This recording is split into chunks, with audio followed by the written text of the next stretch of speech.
So welcome to Milestones Series 2, The Windrush Nation. I'm Mike Johnson, and I'm joined today with co-host Dr. Dwayne Neal, OBE.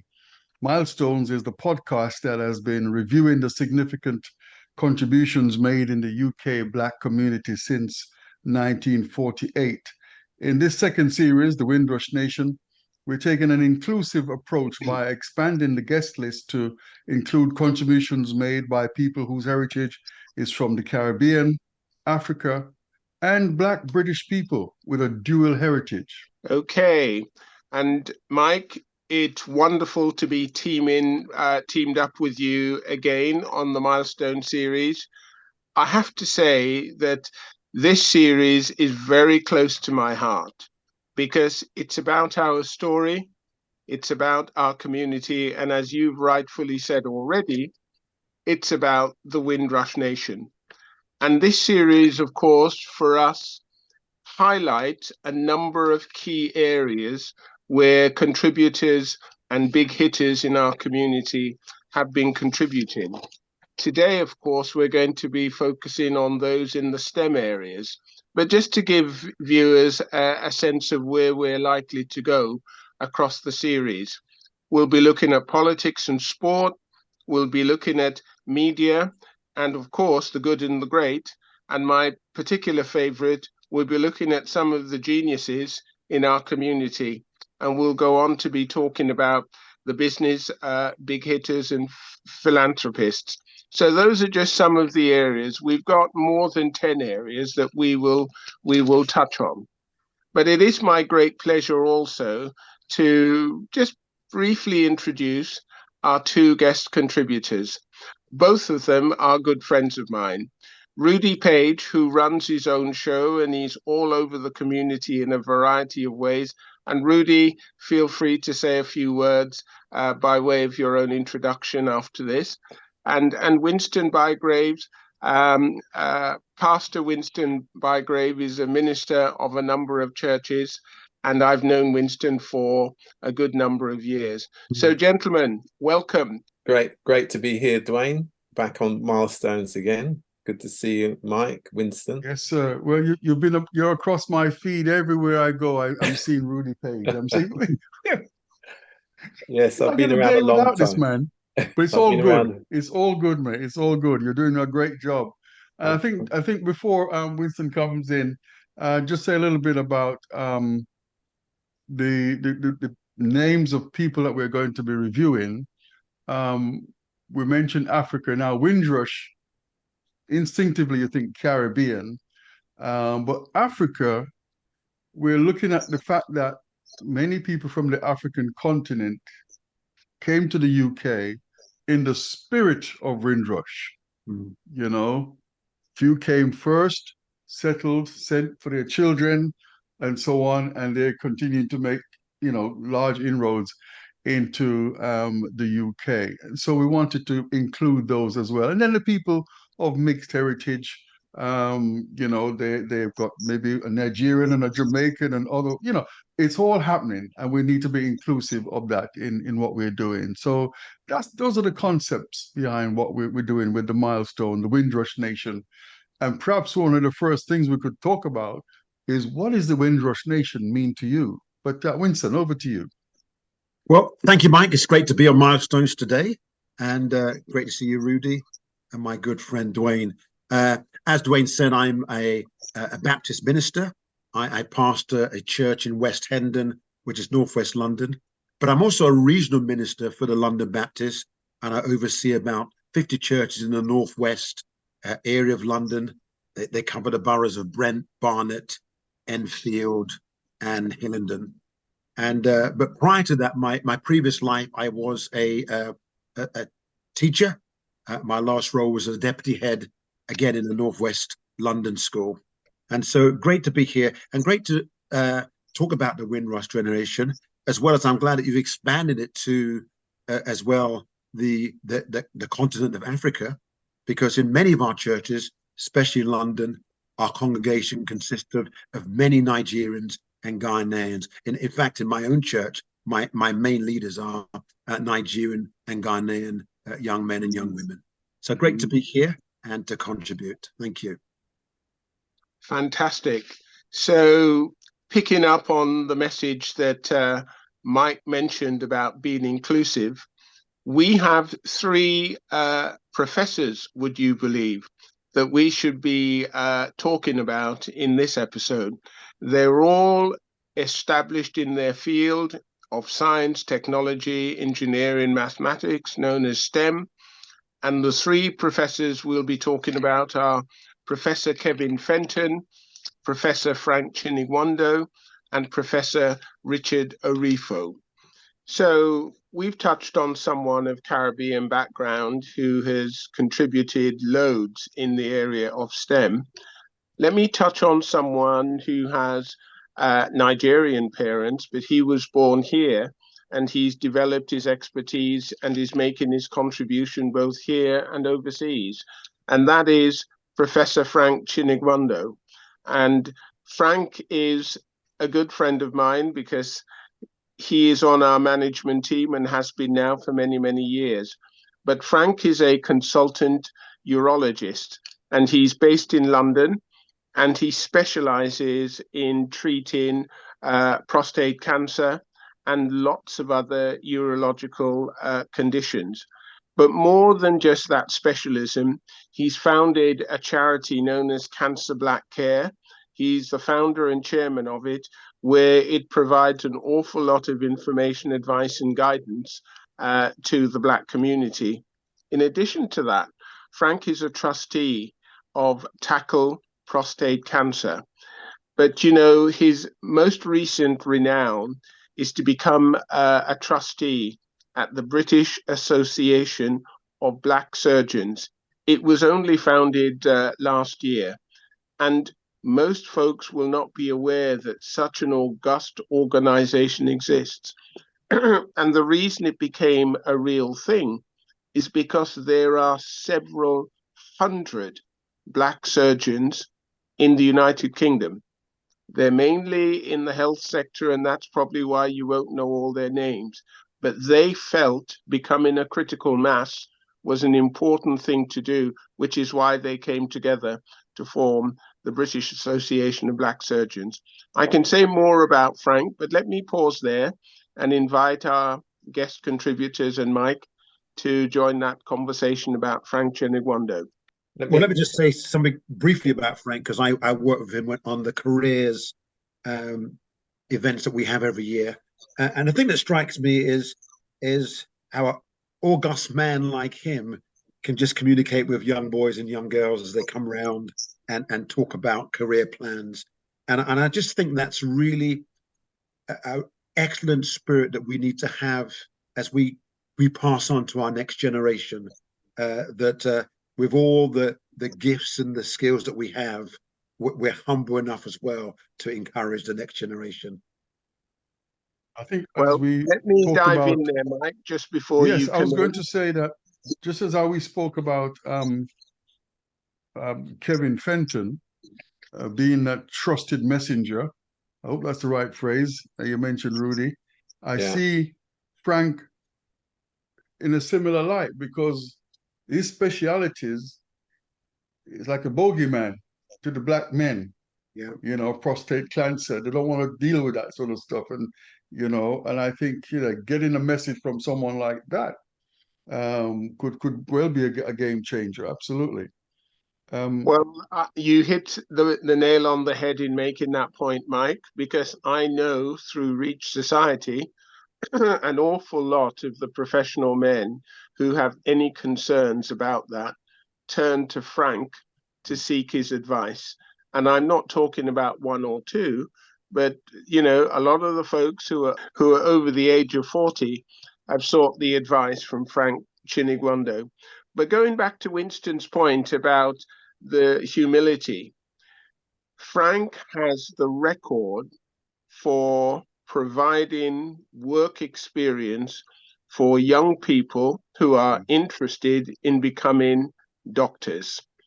And at our careers conferences, and folks on this call will know we've done lots of inspirational events, Frank will always invite a number of young people who say, I'd like to be a doctor, to contact him afterwards and see what he can do to either offer them an opportunity for work experience with him or hook them up with an opportunity with other medical professionals he knows. There is not a year that goes by when Frank is not making that contribution. And he is a wonderful example of how a big hitter, an accomplished member of our community, is all the time reaching back and inspiring young people. Absolutely, Dwayne. And why Frank is important, he absolutely is a trusted messenger. And Frank was a trusted messenger before we coined the term trusted messenger. Again, Indeed. not just from a public voice, but systemic voice as well. And why Frank is also important, if it wasn't for Frank, many of the issues around prostate health. So this is a challenge that we face as a systemic one. So even though people may say, well, African and Caribbean men, you know, they've got double the chances of having prostate issues after 40, but that does not translate into better services.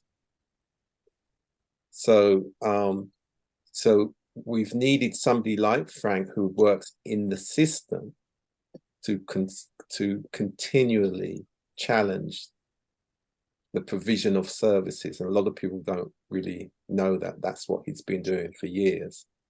And in fact, one of the great initiatives that he led in the east of London that showed that you could in fact improve the number of men of African and Caribbean heritage to get their prostate checked and to think about their diets and their lifestyle.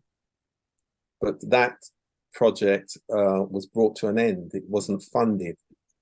So there's still these systemic issues that and I'm glad that we're doing this type of series so that people can understand that there's a battle that goes on within the system to reduce the inequalities, as well as having to be able to communicate very clearly to the public about what the issues might be. And as both yourself and Winston have done, and you know, Dwayne, from being involved, like myself, in public appointments system, what we want the most clever people to be able to explain complex and complicated issues to 14-year-olds. You know, there are many other things we could say about Frank, not least of which that he has an MBE, and recently he was made a Freeman of the City of London. Yeah. And he belongs to a number of other organizations because he's a fellow of the Royal College of Surgeons and a fellow of the European Board of Urology. So Frank operates at the highest level, and he also operates at grassroots levels by being involved in organizations like Reach Society.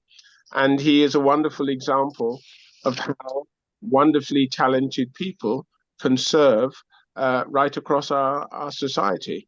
So, you know, it feels like by just talking about a small number of STEM contributors, we're basically saying our community, the Windrush Nation, is rich with STEM scientists, and they are distinguishing themselves in a variety of sectors. These are just a small sample of the many sectors that they are making their mark, making their contribution, and we should all be incredibly proud of them. And so when I look at the three people that we've talked about, not just their jobs, but in the other things they're doing, I see ongoing real life contribution. I think they're doing it because they see the real need, and they also see how they can help. Now, it's the right thing to do. It will not be a panacea that cures all the challenges out there, but they have enough compassion to say, I can make a contribution. I don't think they're building legacy. I think they're saying, there is real need now, and I can do something. That was the very clear sense I got from talking with Richard Orifo, because he could see a need. How do I help those who didn't have the financial backing, but had the intellectual horsepower? That was why the Cowrie Foundation became a real thing. I think he wants to leave something behind, though, doesn't he? Their contributions have come out of their experiences. When they're dead, possibly, but they're not dead. They're still contributing. That's why I see it as a contribution. I take the point. It's a progressive line. Yeah, I was going to say that I hear what you're saying, Dwayne, but I think contribution, a good contribution, will always result in a legacy.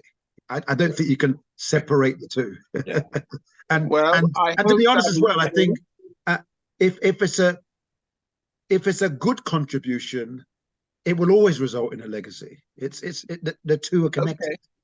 Let me then not throw scorn on what you're saying, but I can think of many examples of family members, not just my own, who've received a legacy from a beloved older person, and in less than a year, it's gone. Legacy doesn't necessarily last indefinitely. No, but it depends what that person does with that legacy. Well, that's my point. Yeah. So but it's there for someone to work on. The real value. Because in a way, we are building on other people's shoulders, aren't we? Yeah. Not always. We are where we are because of what others have done. And but as you rightly said, I'm talking about, let's say, inherited a house worth £500,000, and in a year's time they're penniless. How have they built on that legacy they've inherited? Well, as you rightly said, wisdom comes with what you're going to do with that legacy. And as Solomon said, he said, I can build all this wealth, but who knows? My son may be a fool and waste it. And that's true. And that's why, for me, I believe these people aren't going to be there to manage what they leave behind. As we all know, once you're gone, you're gone. But what they're doing now is making their contribution, and they're helping those that they can while they're still alive. And that's why, for me, I see all of the wider stuff being done is making really good, positive contribution. Maybe someone will keep what they've started going, but there's no guarantee of that. However, perhaps you could wind up on a more unified level point. What does the Windrush Nation conjure up in your mind? Let's start with you, Winston. What the Windrush Nation? You've heard of the Windrush generation and so on, but the Windrush Nation, what do you think is going on there? For me, when I think of my family and community, there's this idea of resilience. In fact, they didn't complain. I mean, there are lots of things that our parents kind of kept us from. It was almost like, that's life, let's go on. And so for me, and when I think of my parents, I think of my mother in particular, this resilience that they had, which hopefully, I think, to coin Dwayne, some of that contribution has come to us. And I'm making use of it. Yeah, definitely. Yes, we can put some of that resilience in the bank and calling it later on. Really. For me, Windrush Nation. Windrush Nation, I will stick with the words that we use as part of the Windrush Anchor Heritage Education Program. Hope, strength, and belonging. And that's generational, and it will continue through the nation, I believe. Hope, strength, and belonging. Yeah. These are some of the things we looked at when we were coming up with the idea of commissioning a song, because we want people to know that wherever they are in the world, they belong to this nation. Even though you might be in America, just like in St. Patrick's Day, everybody, they know wherever they are, you see them dressed up. They see, we want people to be proud that, yeah, I belong to the Windrush Nation. And, you know, the number of us in the UK, I think, Dwayne, it's over 3 million now, roughly, isn't it? Yeah, it's just Which over is a 3 small million. nation. And what that you brings know. to mind is a systemic term that we use, and what we say is the values of respect and inclusion are the common ground for all, regardless of background, culture, or status. Yeah. I'm a full supporter of the anchor program that Rudy is doing, because I think it provides a glue, it provides a focus. But my working definition of Windrush Nation is fairly straightforward. Every Black person, whether they have a Caribbean background or an African background or a dual heritage background, every Black person who chooses to make the UK their home, whatever their age, be it my granddaughter, who will be 2 next month, or my big sister, who is over 70, all of us are part of that Windrush Nation. All of us. So it's not one generation, it's not 2 generations, it's all generations. And once you have that mindset about all of us, then a lot of the good things that people are doing makes a lot of sense. A lot of the needs that we see, that we address, makes a lot of sense. A lot of not looking the other way, but recognizing that there is something we can do makes a lot of sense, because we recognize we are part of that nation. And, Yes, you I know, think, with the folks who are involved in Reach Society, they are of dual heritage background, they are of African background, they are of Caribbean background, and they're all contributing to our inspiring young people to develop their potential. So all of those folks get it. They understand we're part of a nation, the Windrush Nation. Well, gentlemen, thank you so much for your time, and we look forward to you coming together again in the next episode. Take care. Rudy, and God bless. Winston, thank you, my friends. And Yes. Mike, to be continued. Indeed. All right. Take care now. Take care, everyone. Bye-bye now. Bye-bye.